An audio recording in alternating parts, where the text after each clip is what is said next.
में तो आज क्योंकि गणपति विसर्जन का दिन है, तो मैं जहां से क्लास ले रहा हूँ यहाँ से बगल में ही नहर बहती है और इसलिए बहुत ज्यादा आवाज है। तो हम आज रेगुलर क्लास नहीं करेंगे। हम लोग क्वेश्चन आंसर सेशंस कर सकते हैं, क्योंकि लंबी क्लास के लिए बिना डिस्टरबेंस के ही क्लास अच्छे से हो सकती है। तो हम लोग कुछ एक लाइट इजी डिस्कशन कर सकते हैं आज। क्वेश्चन आंसर, जिसका भी कोई प्रश्न है तो आप लोग प्रेम से पूछ सकते हैं।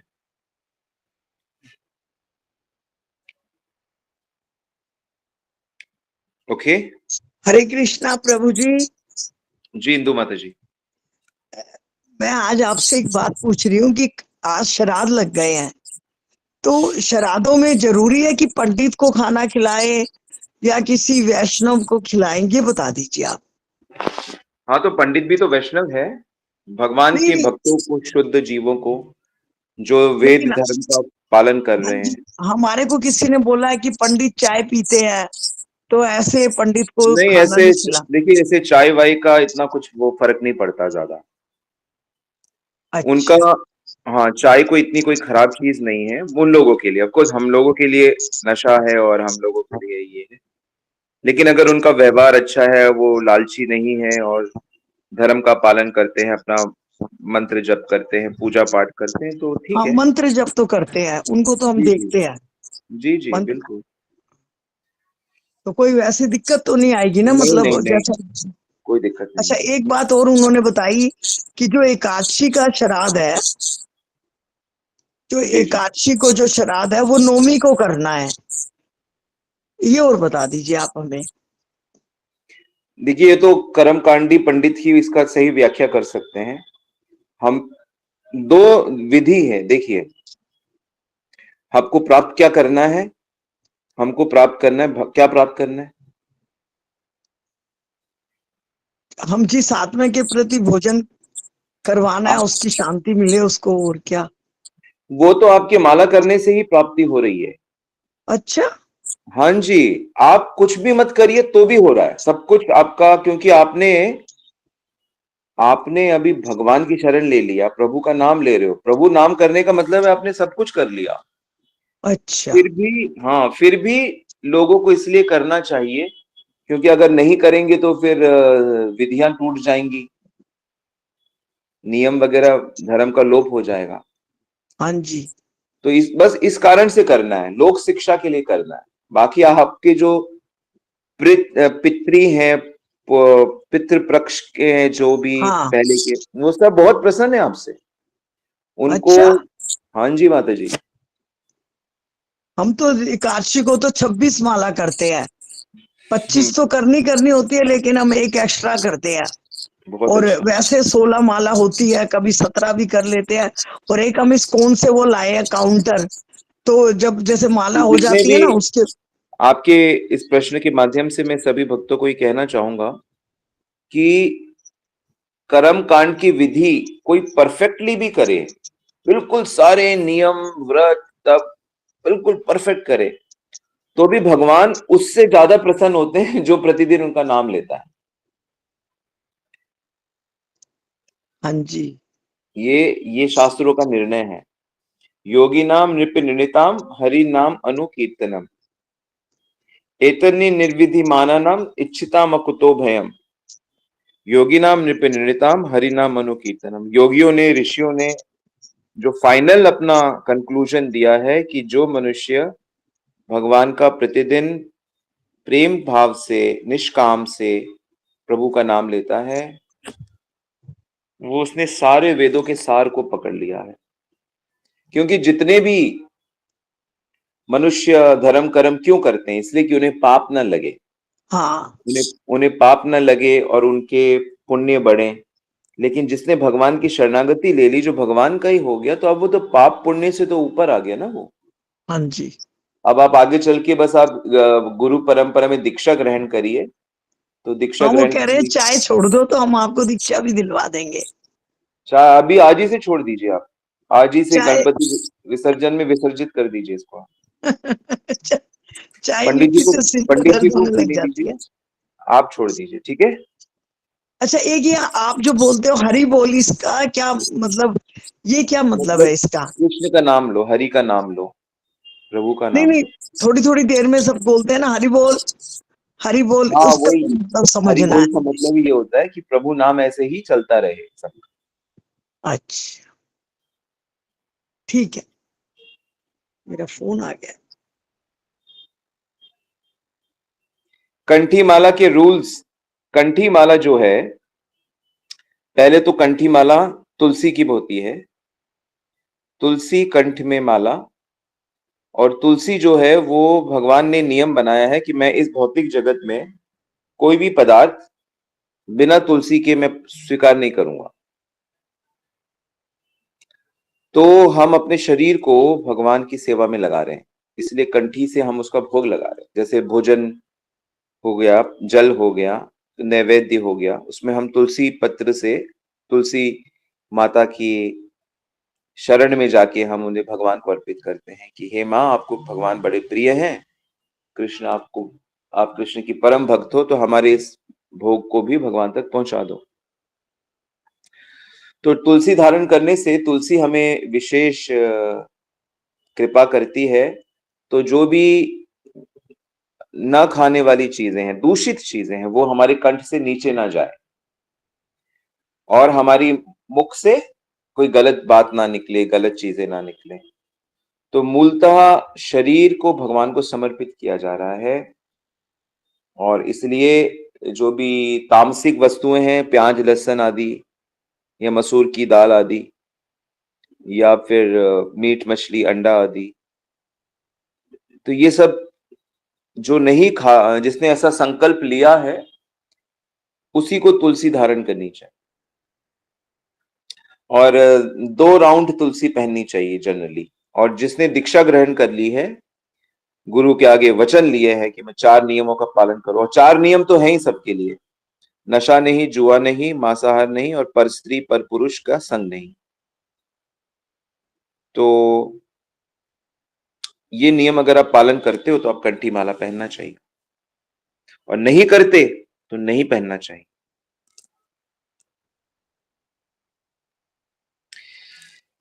ओके, ये प्रश्न है आयुषी माता जी का। कृष्ण प्रभु नाम से सब समस्याओं का समाधान, सब समस्याओं का समाधान। कृष्ण नाम, लेकिन किस भाव से जप करना है कि प्रभु मैं आपका भक्त बनूं, मैं आपकी भक्तिन बनूं, इस भाव से। सारी समस्याएं, समस्याएं क्यों हैं? पहली बात समस्याएं इसलिए हैं कि भगवान से प्रेम नहीं है। भगवान से प्रेम नहीं है, इसलिए पाप करने की वृत्ति आ गई है। अनचाही गलत गलत इच्छाएं पैदा हो गई मनुष्य की, इच्छाएं कंट्रोल नहीं होती, इसलिए पाप होते हैं। कौन मनुष्य पाप करता है? वो कहता है मजबूरी है, ये है, वो है, पर बेसिकली उसकी गलत इच्छाओं के कारण ही वो ऐसा करता है। तो अगर कोई भक्त ऐसे कसम खाए कि मैं जीवन भर प्रभु मैं आपका नाम लेता रहूंगा ताकि मेरा चित्त शुद्ध हो और मैं आपसे प्रेम कर सकूं, आपकी सेवा कर सकूं, तो इससे अच्छा और कुछ नहीं हो सकता। और कलयुग में तो विशेष करके यही मूल धर्म है। आप ऐसा समझो, इसको नोट कर लो, कि अगर आप भगवान का नाम जप करते हो, विशेष करके 16 माला जप प्रभुपाद जी ने जैसे नियम बनाया है, मिनिमम है ये, तो आप 99% धर्म का पालन कर रहे हो परफेक्टली। मतलब धर्म के जितने भी अंग होते हैं उसका 99% आप कर रहे हो, अगर आप 16 माला सुबह सुबह कर लेते हो।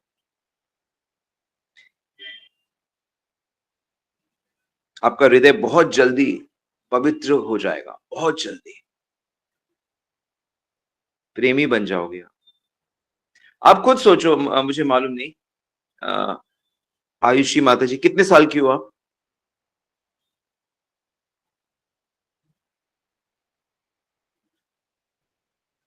कितने साल के हो आप? ओ, तो अभी आप छोटे हो, अब 20 साल के हो। तो संसार में जो सबसे बड़ा आकर्षण होता है ना, वो संसार का आकर्षण, भौतिक आकर्षण, वो स्त्री और पुरुष का आकर्षण होता है। लड़का लड़की, हीरो हीरोइन, फिल्में बनती हैं सब, तो इनका जो अट्रैक्शन होता है वो इतना ज्यादा होता है कि वो अपना घर वर छोड़ने को तैयार हो जाते हैं अगर उनको कोई मिलने से रोके। मतलब वो इतना पावरफुल अट्रैक्शन होता है। तो एक व्यक्ति से इतना दोस्ती, इतना लगाव हो जाता है कि उसके लिए वो सब कुछ, लड़कियां घर से भाग जाती हैं, स्कूल से भाग जाती हैं, शहर से भाग जाती हैं, लड़के भाग जाते हैं, कितना अट्रैक्शन। तो अब आप खुद सोचो कि जब छोटी छोटी दो आत्माओं के बीच में इतना अट्रैक्शन हो जाता है, तो सोचो कि जो परम भगवान है, जो सारे ब्रह्मांड की आत्मा है, उनके साथ जब अट्रैक्शन होगा तो वो कितना ज्यादा हैप्पीनेस, आप सोचो। दो छोटे चुंबक में अगर इतना आकर्षण है, तो सोचो अगर कि चुंबक का कोई पहाड़ हो, चुंबक का पहाड़, तो कोई भी लोहे की चीज कैसे रह सकती है दूर, वो तो एकदम उसको अट्रैक्ट कर लेगा। इसीलिए कृष्ण का नाम है सर्व आकर्षण। अभी भी सब कृष्ण से ही आकर्षित हैं, क्योंकि जितनी भी चीजें से लोग आकर्षित होते हैं वो सब कृष्ण ने ही बनाई है, कृष्ण की शक्ति ने, माया ने बनाई है। लेकिन वो इनडायरेक्टली, शुद्ध भाव से अट्रैक्शन नहीं है। जैसे मान लो कोई लड़का है, बहुत अमीर है, और उसके साथ उसके बहुत सारे दोस्त हैं, तो वो ज्यादातर दोस्त उसके पैसे के लिए उसके दोस्त हैं, तो उनका जो दोस्ती है वो शुद्ध नहीं है। ठीक इसी प्रकार जब व्यक्ति शुद्ध होता है, पवित्र होता है, तो उसका जो लगाव होता है वो शुद्ध होता है। तो शुद्ध लगाव केवल भक्तों के बीच में संभव है, शुद्ध लगाव केवल भक्त और भगवान के बीच में संभव है।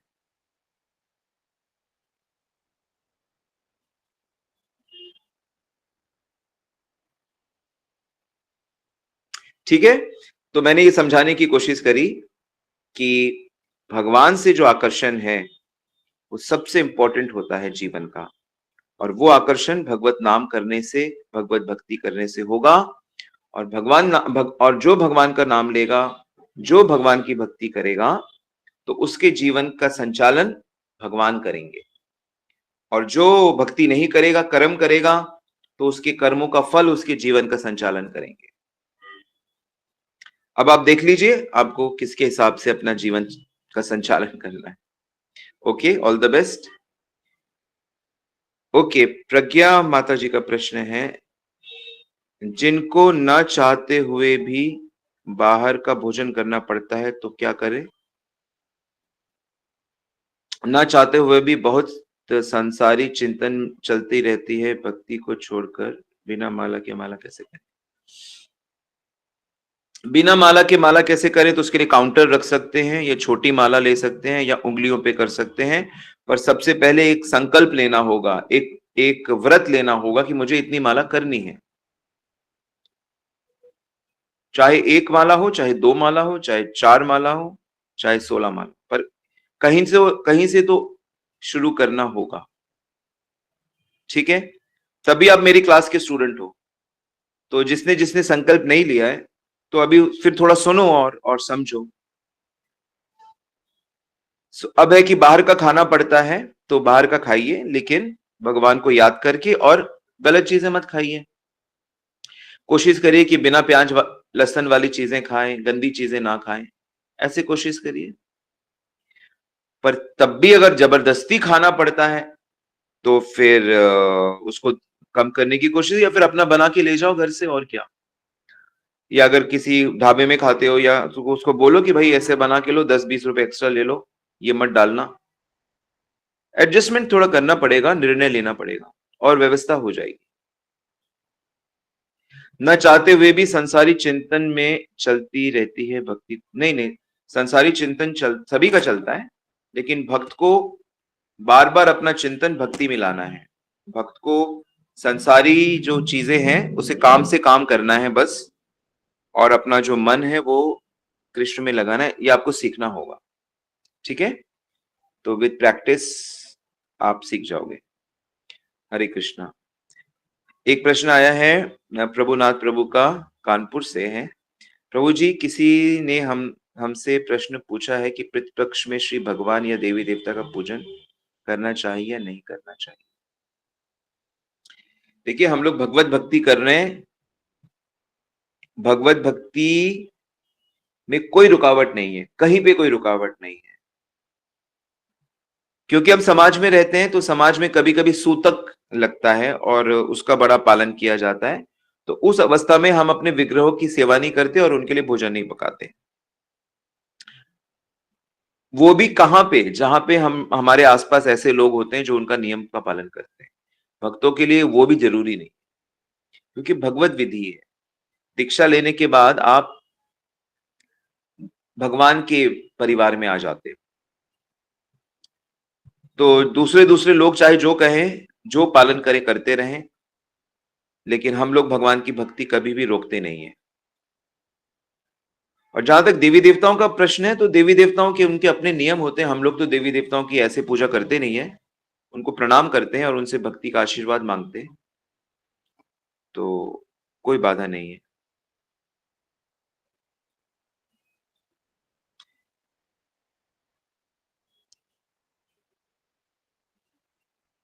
देखिए, हम हमेशा परफेक्ट सिचुएशन हमारे लिए नहीं होगी, तो शुरू शुरू में चीजें एडजस्ट करनी होती हैं, पर हमें बस ये ध्यान देना चाहिए कि हम जितना हो सके ना खाने वाली चीजों को अवॉइड करें। मैं खुद जब जेरोक्स कंपनी में काम करता था, तो मुझे सुबह सुबह ब्रेकफास्ट खाना होता था और मैं भक्त बन गया था तब तक, और जॉब करने जाता था। तो मैंने 8 महीने तक सिर्फ ब्रेकफास्ट में आलू के परोठे, गोभी के परोठे, दही और मक्खन ही खाया है बस, क्योंकि वो बाकी कुछ हो नहीं। और एक ढाबे में मुझे, मतलब ऑफिस के पास में एक ढाबा था, वो जो अकेले रहते थे शहर में, तो कष्ट, बहुत कष्टकारी है, मतलब प्रतिदिन एक ही चीज खाना, और वो भी कोई दाल नहीं कोई। और फिर शाम को आता था, तो मंदिर के पास में रहता था, तो मंदिर के जो रसोइया थे उनको मैंने उनके साथ एडजस्टमेंट की थी, तो वो मुझे टेम्पल से मुझे रात को एक थाली प्रसाद मिलता था बस। तो मैं दिन भर बस ऐसे ही रहता था, तो 8-9 महीने मेरा ऐसे ही चलता रहता था। तो तपस्या करनी पड़ती है आपको, जो सिचुएशन है, लेकिन उसमें अडिग 16 माला जप करना, प्रभुपाद की बुक्स पढ़ना, मंदिर में भक्तों की जाके सेवा करना, लेक्चर सुनना, सफाई करना, बुक डिस्ट्रीब्यूशन, हर तरह की सेवा, और ऑफिस भी जाना और ऑफिस का भी काम करना, और खान पान, तो उसमें तपस्या करनी पड़ती है। जब तक आप तपस्या नहीं करोगे तो आप पक्के कैसे बनोगे, और वो अंतरंगा शक्ति आपसे प्रभावित कैसे होगी फिर।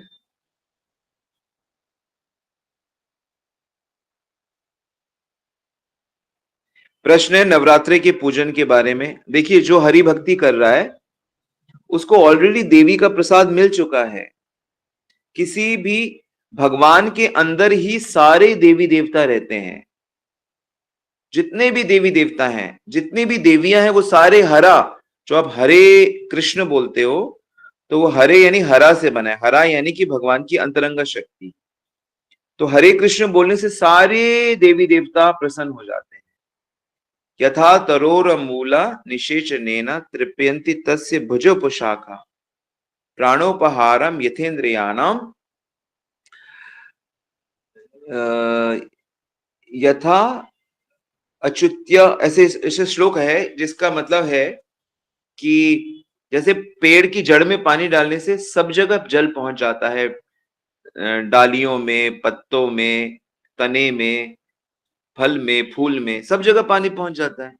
तो ऐसे ही भगवान श्री कृष्ण की भक्ति करने से सारे ब्रह्मांड के देवी देवता प्रसन्न हो जाते हैं, चाहे वो गणपति हो, शिव हो, ब्रह्मा हो, इंद्र, वरुण, चंद्र हो, धर्मराज हो, कोई भी हो, सब प्रसन्न हो जाते हैं। जैसे पेट में भोजन डालने से सारे जगह, सारे शरीर के अंगों में शक्ति पहुंच जाती है, ठीक उसी प्रकार श्री कृष्ण भक्ति करने से सब कुछ हो जाता है। अकामो, सुखदेव गोस्वामी कहते हैं, अकामो सर्व कामो वा मोक्ष कामो उदारति तीव्रेण भक्ति योगेन यजेत पुरुषम परम। कि उस परम पुरुष की आराधना करनी, चाहे इच्छा हो चाहे ना हो चाहे कुछ भी हो। देवी देवता मनुष्य जीवन चाहते हैं, देवी देवता जिनकी आप पूजा की बात कर रही हो, वो भारत में इस पवित्र जगह पे जन्म, मनुष्य जन्म चाहते हैं ताकि वो भगवान की भक्ति कर सके। अब इससे ऊपर और क्या कहें। तो भगवत गीता पढ़ो, भागवत पढ़ो, सुनो, भक्तों का संग करो, धीरे धीरे आपको ये समझ में आ जाएगा कि श्री कृष्ण परम भगवान है। ठीक है। संजय प्रभु का प्रश्न है, और आप लोग कहां से प्रश्न पूछते हो वो भी लिख दिया करो कि मैं इस सिटी से बोल रहा हूं या इस जगह से बोल रहा हूं। संजय साध्य प्रभु जी का प्रश्न है, ये हमारी संप्रदाय कब और कहां से शुरू हुई है। देखिए, इस्कॉन जो है वो एक ब्रांच है, एक इंटरनेशनल ब्रांच है। ये संप्रदाय तो शुरू हुआ है श्री कृष्ण से, उससे भी पहले भगवान कह रहे हैं मैंने करोड़ों साल पहले ये सूर्य देव को, ब्रह्मा जी को, सूर्य देव को ये ज्ञान दिया था। तो वैसे तो ये अनलिमिटेड टाइम से चली आ रही है, और हमारी परंपरा मेनली ब्रह्मा जी से चली आ रही है। पर 1965 में शिला प्रभुपाद जी ने न्यूयॉर्क में जब वो प्रचार करने गए थे अपनी गुरु की आज्ञा से, तो वहां के लोगों को प्रचार करने के लिए उन्होंने एक इंस्टीट्यूशन बनाया जिसका नाम इस्कॉन रखा, international society for Krishna consciousness. तो उसके बाद फिर अमेरिका में किया, अमेरिका के कई शहरों में उन्होंने अपने जो जो शिष्य थे उनको बताया कि केंद्र खोलो, और फिर लंदन में खोलो, फिर ऑस्ट्रेलिया में, और फिर अर्जेंटीना में, और नॉर्थ अमेरिका, साउथ अमेरिका, और फिर धीरे धीरे यूरोप, और धीरे धीरे अफ्रीका, एशिया, फिर उन शिष्यों को लेके भारत आए, और फिर इस तरह धीरे धीरे पूरे वर्ल्ड में फैल गया। ठीक है। काउंटर से 16 माला कर सकते हैं जी, लेकिन घर पे अपनी माला होनी चाहिए। काउंटर से तब माला करते हैं जब आप ट्रैवल कर रहे हैं, वॉक कर रहे हैं, जब आप ऐसी स्थिति में हो कि आप माला करना मुश्किल होता है, तब अपनी जेब में, पर्स में आप काउंटर रख के करते रहो। ठीक है।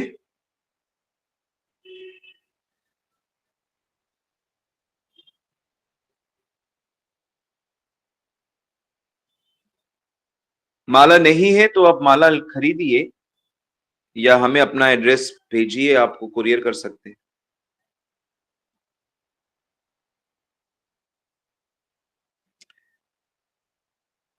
बुलंदशहर में इस्कॉन का है, आप पुरंदर कृष्ण प्रभु से पूछिए, वो आपको बताएंगे।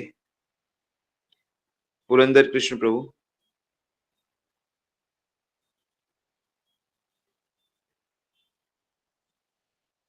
तो घर में, मंदिर में कम से कम माला से करनी चाहिए।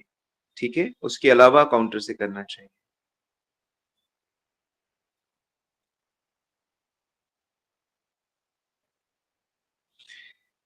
फूल, तुलसी, पत्ते हमेशा स्नान करके तोड़ने चाहिए, हमेशा स्नान के बाद लिया जाता है, यही नियम है। स्नान करने के बाद, भगवान को प्रणाम करने के बाद जाके तुलसी, दिन भर के लिए तुलसी चयन करिए, पुष्प चयन करिए, अगर आपके पास गार्डन है, गमले हैं तो बिल्कुल। ये सब फंडामेंटल नियम्स हैं जो सात्विकता, पवित्रता रखनी होती है। घर में जूते चप्पल नहीं पहनना, स्नान, पेट साफ किया तो तुरंत स्नान करना, अपवित्र नहीं रहना, कुछ भोजन जहां पे किया उस स्थान को तुरंत पोछे से साफ कर देना, झूठे हाथ, झूठे मुंह किसी चीज को छूना नहीं चाहिए। तो ये बड़े फंडामेंटल चीजें हैं। जब थैली को भी हफ्ते में कम से कम एक बार या दो बार जरूर धोना चाहिए, पवित्र उसको एक ही स्थान पर जब करना चाहिए, और जब भी इसे आसन में बैठ के जब करना चाहिए। तो ऐसे कुछ कुछ छोटे छोटे नियम हैं जो आप धीरे धीरे जान जाओगे जब आप सेमिनार करोगे। लेवल 1, लेवल 2, 3, 4 ऐसे लेवल बने हुए हैं, धीरे धीरे आप लोग जुड़ोगे तो।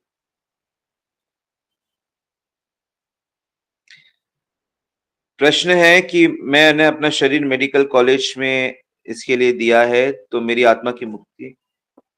अरे बिल्कुल बिल्कुल, शरीर का कोई लेना देना नहीं है आत्मा के धर्म से। अच्छा है, शरीर को सेवा में दे दो, किसी काम आता है तो आने दो इसको। आप बस भक्ति करिए, आत्मा तो भगवान की सेवा में जाना चाहिए। इन सब चीजों से कुछ ज्यादा फर्क नहीं पड़ता है। और वैसे भी भक्ति करने वाले का जो पुनर्जन्म होता नहीं है। जो लोगों को स्वर्ग में जाना है, जो लोगों को पितरलोक में जाना है, जिन लोगों को उसके बाद भी धार्मिक चीजें चाहिए, उन लोग धार्मिक लोग इस चीज की चिंता करते हैं, मेरे शरीर का क्रियाक्रम हो, ये हो वो हो। लेकिन जो भगवत भक्त हैं उनका इससे कुछ लेना देना नहीं। तो ठीक है, अगर आपको शरीर आपका लगे कि हाँ भाई कुछ सेवा हो जाए, तो बिल्कुल हो जाए। ठीक है राजमाता। हरे कृष्णा प्रभु जी। हरि बोल। हरे कृष्णा प्रभु जी, दंड प्रणाम प्रभु जी। जी प्रणाम। प्रभु जी, मेरे एक क्वेश्चन है कि जैसे हम एक बार नहा लिया, सवेरे मंगला कर लिया या नहा लिया, फिर इसके बाद पेट सफा के लिए जाना होता है, तो जितनी बार भी पेट सफा के लिए जाते हैं उतनी बार नहाना जरूरी है ना? जी बिल्कुल जरूरी है, लेकिन अगर आपका पेट गड़बड़ है तो आप कमर से नीचे नहा लीजिए। ठीक है। अच्छा प्रभु जी। अगर आपको मान लो 2 बार से ज्यादा जाना पड़ रहा है, जी प्रभु। तो आप कमर से नीचे नहा सकते जी प्रभु, ठीक है प्रभु। हरे कृष्णा प्रभु जी, दंड प्रणाम प्रभु। हैं। अरे मैं खुद एक एक दिन में 7-7 8-8 बार नहाया हूँ कमर से नीचे, और जब गड़बड़ होती है सो। और ऊपर से कृष्ण नाम ले सकते हैं, नाम कृष्ण नाम याद करके, तो आप उससे ठीक है। पवित्रता मेंटेन कर सकते हैं।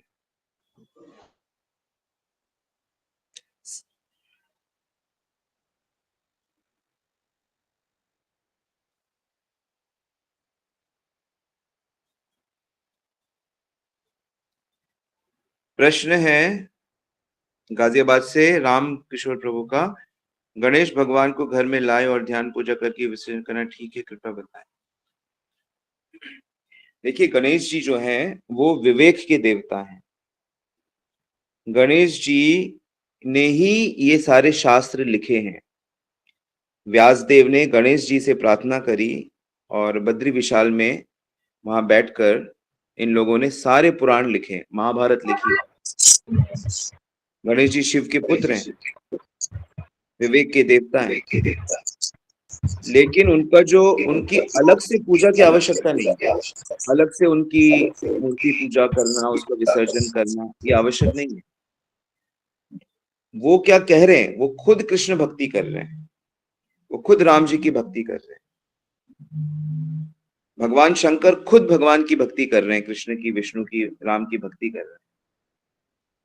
तो उनके जो क्या कहते हैं, उनकी आज्ञा का पालन करना चाहिए। वो हमारे बड़े भाई बहन जैसे हैं, देवतागण जो हैं। तो जैसा भी मैंने बताया कि पेड़ की जड़ में पानी डालने से सब जगह जड़ होता है, तो गणेश जी, शिव जी, सारे देवता ऑलरेडी प्रसन्न हैं, तब जाके ये भक्ति हमारे पास आई है। और डरना नहीं चाहिए। शुरू शुरू में लोग थोड़ा घबराते हैं कि ये हमारा खराब कर देंगे। अरे देवता आपका क्यों खराब करेंगे? अगर कोई देवता ऐसा है कि मेरी पूजा नहीं करोगे तो मैं खराब कर दूंगा, तो ऐसे तो देवता की पूजा करनी नहीं चाहिए। फिर डर डर के कोई पूजा होती है, कोई आराधना होती है? आराधना तो प्रेम के पुष्प अर्पण होते हैं। ठीक है, तो कृष्ण भक्तों को कुछ अलग से देवी देवताओं का पूजन करने की जरूरत नहीं है।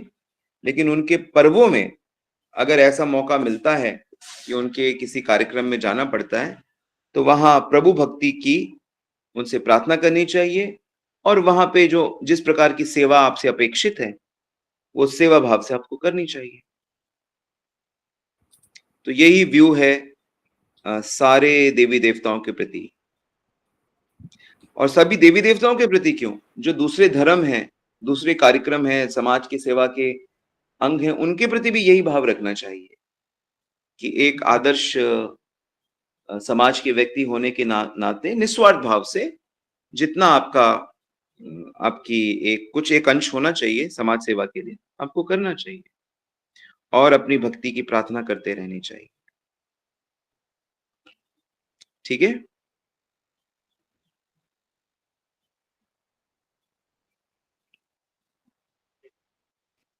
यस। हरे कृष्ण स्वामी जी, दंडवत प्रणाम। जी, धन्यवाद प्रणाम। स्वामी जी, जैसे हम बोलते हैं मन ही हमारा सुख और दुख का कारण है, तो फिर भी हम लोग ये कहते हैं हमें अपनी मन की आवाज को सुनना चाहिए, तो फिर ये क्या पूरी तरह से गलत होता है? हरे कृष्ण। क्या मन की, जैसे हम बोलते हैं ना, मन ही हमारे सुख और दुख का कारण होता है। हाँ, तो जो विषय आसक्ता जो मन है वो दुख का कारण है। निर्विषय स्मृतम वो मुक्ति का कारण है।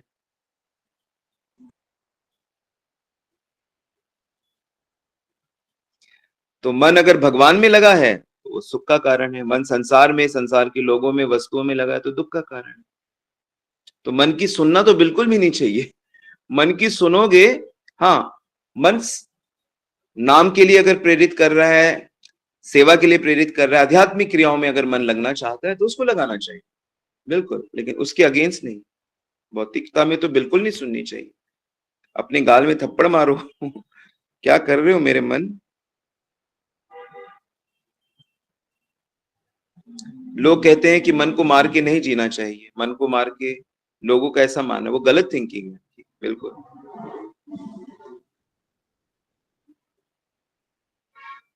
अभ्यास से, वैराग्य से, अभ्यास यानी प्रभु नाम, जैसे आप लोग अभी सुन रहे हो, डेली सुनना एक बहुत बड़ी तपस्या है, और डायरी लेके बैठना मेन पॉइंट बहुत बड़ी तपस्या है।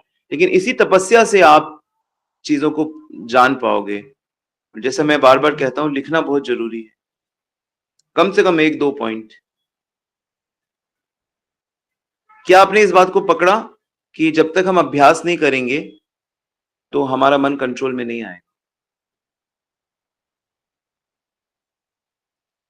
जी जी जी, बिल्कुल। और बता देता हूं, एक बार मन जब कंट्रोल में आ जाएगा, माने कि शुद्ध हो जाएगा, यानी कि जब उसको कृष्ण नाम, कृष्ण भक्त, कृष्ण विग्रह, कृष्ण उत्सव, कृष्ण गुण और ये सब कुछ जो चल रहा है वो कृष्ण के कंट्रोल में, ऐसे देखना जब आ जाएगा ना, तो इतना सुकून, इतनी शांति, इतनी दिव्यता अनुभव हो गया। ना चिंता होगी, ना हो रही होगी, ना होगी आगे। लोग विषयों में मन लगाने के कारण बहुत बहुत भार ढो रहे हैं अपने सर के ऊपर, दिखाई नहीं दे रहा है, लेकिन सबके ऊपर चिंताओं की बहुत बड़ी गठरी है, और उनको समझ नहीं आ रहा है कि ये इसका मुक्ति कैसे होगा। उनको लगता है कि बहुत पैसे से मुक्ति हो जाएगा, लेकिन जितना अधिक धन आता है, बल आता है, वो उतना अधिक और समस्याओं में आ जाता है मनुष्य। कोई यहाँ करोड़पति है तो वो बता सकता है कि हाँ, मैं सच बोल रहा हूँ कि झूठ बोल रहा हूँ। यस, आरना शुक्ला, कहाँ से? हरे कृष्णा प्रभु जी, प्रभाकर बोल रहा हूँ मैं। जी जी। प्रभु जी, मुझे दंडवत प्रणाम प्रभु जी। प्रभु जी, मुझे ये पूछना था कि जो दिवाली के लिए हम लोग गणेश लक्ष्मी लाते हैं हर साल नए, क्या वो लाना उचित है या हमें एक ही गणेश लक्ष्मी की कंटिन्यूसली पूजा करनी चाहिए? यशोदा दामोदर की पूजा करनी चाहिए। हम लोग कार्तिक के महीने में पूरा महीना, हमारा तो वैष्णवों का तो पूरा महीना दामोदर अष्टकम में जाता है। जी। कोई आवश्यक नहीं है, जो आपके घर में राधा श्याम सुंदर, गोपाल, सीताराम जो हैं, उन्हीं की आराधना में सब हो जाएगा। अच्छा, ठीक है। नवरात्रि रखने की कोई आवश्यकता नहीं है, कोई अलग से विग्रह लाने की आवश्यकता नहीं है, इसी में सब हो जाएगा। राधा रानी में ही आप सारी रानियां उसमें आ जाएंगी, सारी देवियां। और जो हैं घर पे, उनका क्या विसर्जन कर देना चाहिए?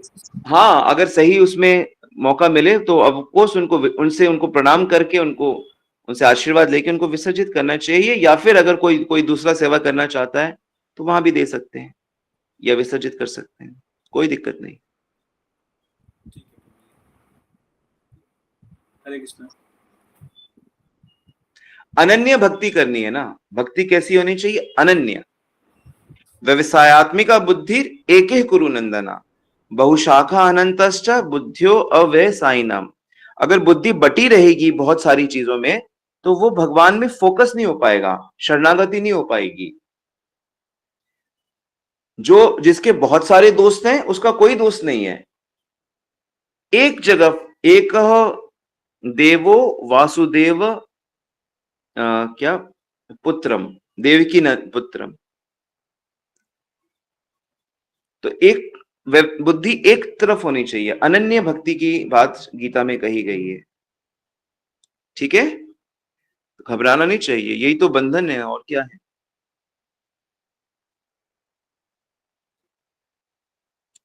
डर है, डर लगता है इससे उससे उससे, इसका मतलब अभी ज्ञान नहीं हुआ। जैसे कि आप किसी नए शहर में गए, आपको रास्ता का नहीं पता है, मार्केट का, आपको घबराहट होती है नए शहर में। लेकिन जब आपको गीता इसलिए गीता पढ़नी चाहिए, शास्त्र पढ़नी चाहिए, तो आपको एकदम परफेक्शन हो जाएगा कि कोई भय नहीं, कोई चिंता नहीं, सही डायरेक्शन में भक्त आगे बढ़िए। और सारे गुरुजन, बड़े बड़े आचार्य लोग इसीलिए बुक्स लिखते हैं, लेक्चर्स करते हैं, ताकि हमारी जो थिंकिंग है वो क्लियर कट हो। हम आत्मा है भाई, हम शरीर नहीं है। देवी देवता प्रकृति को संभाले हुए हैं, हम भगवान के बच्चे हैं। ब्रह्मा जी तक जब आए और जो सृष्टि करता है वो तक कृष्ण के चरणों में गिर रहे हैं। शिवजी, महादेव, जो इस भौतिक जगत को अपनी अर्धांगिनी के साथ संभाले हुए हैं, वो दोनों कितनी सुंदर भक्ति करते हैं। लेकिन उनके फॉलोअर्स इस पे ध्यान ही नहीं देते। उनको तो बस अपनी इच्छाओं को पूरा कराना है कि शिव जी से ये ले लो, वो वर मांग लो, ये कर लो, माता रानी से ये ले लो, वो ले लो। तो ऐसे जो नटखट लोग हैं, दुष्ट लोग हैं, चंचल लोग हैं, तो उनको शिव पार्वती संभाले हुए। लेकिन उनकी आंतरिक इच्छा ये है कि सब के सब लोग भगवान की भक्ति करके सुखी हो जाएं। ओके, सो हम लोग यही रुकना चाहेंगे आज। हरे कृष्णा प्रभु जी, एक छोटा सा प्रश्न था प्रभु जी। हरे कृष्णा प्रभु जी, दंडवत प्रणाम प्रभु जी। Yes, last question. यस प्रभु जी, हनुमान जी की फोटो या हनुमान जी के पितल की फोटो या फोटो उनको मंदिर में रख सकते हैं या उनकी अलग से आरती करना चाहिए या नहीं करना चाहिए? मंदिर, देखो मैं आपको बताता हूं, मुझे भी बहुत सारे देवी देवता पसंद हैं, बहुत ज्यादा। लेकिन ऑल्टर में ना रख के उनका सुंदर फोटो आप दीवार में लगाइए, मंदिर में ही कहीं दीवार में लगाइए। मंदिर का अगर आपका जगह है या अपना घर है वहां पे लगाइए आप। ऑल्टर में रखने की जरूरत नहीं है। चाहे आप लक्ष्मी देवी को, लक्ष्मी देवी को मैं बहुत पसंद करता हूं, क्योंकि लक्ष्मी देवी गोपी बनने के लिए वृंदावन के मानसरोवर में ध्यान लगा के बैठी, तपस्या कर रही हैं। वो प्रभु की चरण सेवा कैसे करती हैं, वो आचार्य हैं कि भगवान की सेवा में, पाद सेवनम में लक्ष्मी देवी हमारी गुरु हैं। ठीक इसी प्रकार माता रानी जो दुर्गा देवी हैं, वो माया देवी जगत को, जिन्होंने कृष्ण को छोड़ दिया, उन लोगों को कंट्रोल किए हुई है। और जब आप पार्वती जी का पर्सनल लाइफ देखोगे तो वो कितनी बड़ी भक्त हैं, आप कल्पना नहीं कर सकती। तो ठीक इसी प्रकार हनुमान जी का तो क्या कहें, वो तो आचार्य हैं, गुरु हैं। भक्ति कैसे करनी है वो सिखा रहे हैं हमें हर समय। तो उनका अपने दीवार में सुंदर फोटो लगाइए, और चाहे तो उनका प्रणाम मंत्र भी उसमें प्रिंट करवा लीजिए। लेकिन ऑल्टर में, मंदिर में ना, सिर्फ भगवान, और जैसा प्रभुपाद जी ने सिखाया है, और गुरु वर्ग और नृसिंहदेव और पंचतत्व और राधा कृष्णा, सीताराम लक्ष्मण हनुमान या जय जगन्नाथ, भगवान के स्वरूप रखने चाहिए। ये मैं रिकमेंड करूंगा आप सबको। ठीक है प्रभु जी। तो हरे कृष्णा प्रभु जी, दंडवत प्रणाम प्रभु जी। मूल बात यह है कि हमारा देवी देवताओं के प्रति अपराध भावना नहीं होना चाहिए। हमारा उनसे रिस्पेक्ट की भावना होनी चाहिए। उनको हम एक अपने टीचर की तरह, गुरु की तरह देखना चाहिए। लेकिन उनको भगवान के समकालीन नहीं बनाना चाहिए, वो भगवान नहीं है। देवी देवताओं को भगवान के समान समझना या उनसे अलग समझना, दोनों ही अपराध में नाम अपराध माना जाता है। तो उनको भगवान के सेवक के रूप में देखना है। जी प्रभु जी, ठीक है। अब जैसे हम लोग कई बार गुरुजी के साथ प्रोग्राम्स में जाते हैं और इवेंट्स में जाते हैं, तो इवेंट के बाद लोग प्रसाद के लिए बोलते, तो गुरुजी प्रसाद ले रहे होते तो हमें भी कहते हैं आप गुरुजी के साथ बैठ के प्रसाद लो। अरे हम गुरु के दास हैं, हम गुरु के साथ एक टेबल में कैसे बैठ सकते हैं? सिर्फ यात्रा के समय शास्त्र कहता है कि यात्रा के समय में आप गुरुजी के साथ एक ट्रेन में बैठ सकते हो, प्लेन में बैठ सकते हो, नहीं तो गुरु के साथ आप एक लेवल पे नहीं बैठ सकते। आपको हमेशा नीचे ही बैठना होगा, गुरु की आज्ञा में ही चलना होगा। तो ठीक उसी प्रकार जो भगवान है, भगवान की एक दिव्य स्थिति है। भगवान नहीं कह रहे कि मुझे ऊपर रखो, भगवान तो कह रहे मैं तो सेवक हूं, मुझे तो सबसे नीचे रखो। जब आप भगवान से मिलोगे तो आप आश्चर्यचकित हो जाओगे कि ये कैसा भगवान है। ब्रह्मा शिव सब कंफ्यूज हो जाते हैं। तो लेकिन गुरुजन हमको सिखाते हैं कि भगवान की आराधना कैसे की जाती है। ठीक है, ठीक है। स्वामी जी, फिर हमें नवरात्र का व्रत नहीं करना चाहिए? ना ना, कोई जरूरत ही नहीं है। इसका मतलब ही है अभी कि तो करते चले आए हैं स्वामी जी। मैंने यहाँ अभी शंकर जी का भी छोड़ दिया है। छोड़ा नहीं है आपने शंकर जी को, ये जी व्रत छोड़ दिया मैंने, जीवन में पहली शब्द बार। गलत प्रयोग कर रही हो आप। आपने शंकर को, माता रानी को एक्चुअली में अब स्वीकार किया है से हृदय में। कोई कामना, व्रत क्यों करते हैं? नवरात्रि कामनाओं के लिए करते हैं ना जी। लोग अपनी मन्नतें मांगते हैं। ये क्यों इतना कावड़ कावड़ करते रहे? ये जितने लोग सब ज्यादातर सब अपनी कामनाओं के लिए करते हैं, और हमें कामनाओं के लिए नहीं करना, हमको भक्ति के लिए करना। तो रूप गोस्वामी भक्ति रसामृत सिंधु में एग्जैक्टली बता रहे हैं कि हमें क्या करना है क्या नहीं करना। स्वामी जैसे कीर्तन, जैसे भी नवरात्र लड़ रहा है, सखियां भी बुलाएंगे कीर्तन में, तो जाना चाहिए कि नहीं जाना चाहिए? देखो, अगर कोई प्रेम से बुलाता है जी, प्रेम से बुलाता है तो उसका सम्मान तो जरूरी है ना।